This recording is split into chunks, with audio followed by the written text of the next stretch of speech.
ہم میں سے ہر وہ شخص جو توبہ کر کے اپنے گناہوں کا اعتراف کرتا ہے وہ دراصل آدم علیہ السلام کی مشابہت اختیار کرتا ہے، اور جو اپنے گناہ پہ اڑا رہتا ہے اور تقدیر کا بہانہ بنا لیتا ہے تو وہ ابلیس کی مشابہت اختیار کرتا ہے۔ تو آدم علیہ السلام کو ان کی کسی فضیلت نے فائدہ نہیں دیا تھا کہ اللہ نے ان کو اپنے ہاتھ سے بنایا۔ ہم تو کہتے ہیں ہم تو سید ہیں اور ہم تو بڑے چنے ہوئے لوگ ہیں،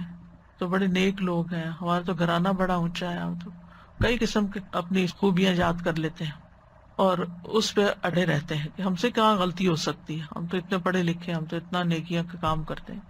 لیکن آدم علیہ السلام نے ایسی کسی چیز کو اپنے لیے عذر نہیں بنایا کہ اللہ نے مجھے تو اپنے ہاتھ سے پیدا کیا تھا اور فرشتوں سے سجدہ کروایا تھا اور پھر جنت میں بسایا تھا، حالانکہ کتنی نعمتیں ان کو ملی تھی اور از یونیک، وہ خوبیاں کسی اور کو نہیں ملی۔ لیکن اس کے باوجود جب بھول ہوئی تو فوراً مان گئے۔ ان کے پاس علم بھی تھا، علم آدم الاسماء کلھا،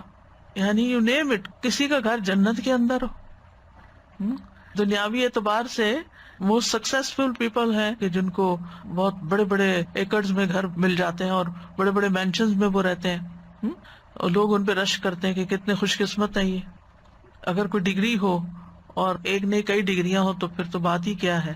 یعنی مال بھی ہو، اوپر سے علم بھی ہو، اور پھر اوپر سے کسی بڑی شخصیت کے ساتھ رابطہ بھی ہو۔ وہاں تو اللہ سبحانہ تعالیٰ نے ان کو بنایا تھا، اور پھر یہ کہ سب لوگ ان کے مطیع بھی ہوں، انسان کیا فرشتے بھی آگے جھکے ہوئے ہوں، یعنی کتنی ساری چیزیں تھی تکبر کرنے کی۔ اگر وہ کرنا چاہتے تو ان ساری چیزوں کو کریڈٹ دے کے اپنے آپ کو بہت بڑی چیز سمجھتے اور اللہ کے آگے جھکنے کو اپنی انا کے خلاف سمجھتے، لیکن انہوں نے اس میں سے کسی چیز کو بھی نہیں سمجھا کہ اس کی وجہ سے میری کوئی بڑائی ہے، بلکہ کیا کہا،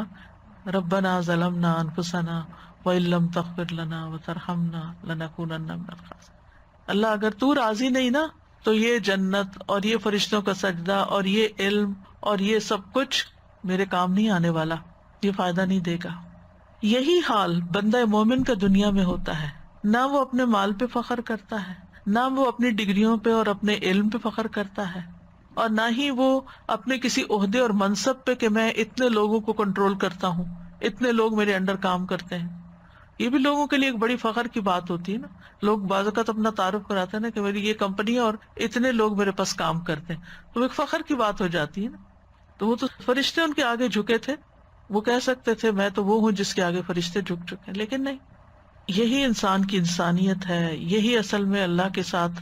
فرما برداری اور اللہ تعالیٰ کے ساتھ ایک تعلق ہے کہ انسان سب کچھ ہوتے ہوئے بھی اللہ کے آگے جھکنے والا ہو اور اپنی غلطیوں کو دیکھنے والا ہو، اپنی غلطیوں کا اعتراف کرنے والا ہو کہ میں کچھ نہیں ہوں۔ اور یہ بھی آپ دیکھیے کہ دنیا میں ہمیں کتنی بھی عزت اور کتنا بھی شرف مل چکا ہو، لیکن اگر اللہ راضی نہیں اور اللہ کی نافرمانیاں کر کے گئے تو کوئی ٹھکانا نہیں، کسی نے کام نہیں آنا، کوئی فائدہ نہیں دے گا۔ تو لا ملجا ولا منجا منک الا الیک، تجھ سے بھاگ کے تو نہ کوئی ٹھکانا ہے اور نہ کوئی پناہ گاہ مگر تیری طرف، پناہ تیرے ہی پاس ہے۔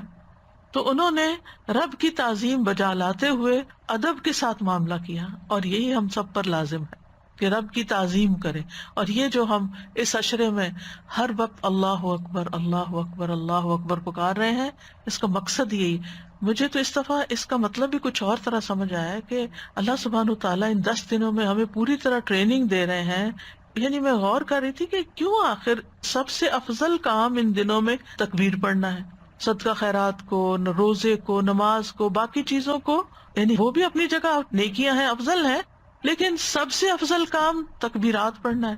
تو جب ہم شعور کے ساتھ اللہ کو بڑا مان لیتے ہیں تو پھر آپ دیکھیے 10 دن ہم پکارتے رہے اللہ سب سے بڑا، اللہ سب سے بڑا، اللہ سب سے بڑا، تو پھر کیسے ہو سکتا ہے ہم اللہ کا حکم نہ مانیں؟ پھر کیسے ہو سکتا ہے ہم اللہ تعالیٰ کا ادب نہ کریں؟ پھر کیسے ہو سکتا ہے ہم اللہ کے آگے نہ جھکیں؟ پھر کیسے ہو سکتا ہے کہ خالصتاً اللہ ہی کی رضا کے لیے کوئی کام نہ کریں؟ کیونکہ ہمیں بڑوں کے سامنے بڑا بننے کی اور ان کی نظروں میں بڑا بننے کی خواہش ہوتی ہے نا، کہ کوئی بڑا ہمیں اکنالج کرے۔ آپ دیکھیں چھوٹے چھوٹے بچے بھی ہوتے ہیں نا، تو جب کوئی ان سے بات کرتے پہلے اپنے ماں باپ کو دیکھتے ہیں نا کہ وہ راضی ہیں کہ میں اس سے بات کروں یا میں یہ کام کر لوں۔ تو اسی طرح جو انسانوں کا غلام ہوتا ہے وہ صرف انسانوں کی طرف دیکھتا ہے، میرے ماں باپ خوش ہیں میں یہ کام کر لوں، کوئی نہیں دیکھتا اللہ خوش ہے یا نہیں۔ عام طور پہ لوگ صرف اپنے سے اوپر جو بڑا ہے اس کو دیکھ لیں گے. استاد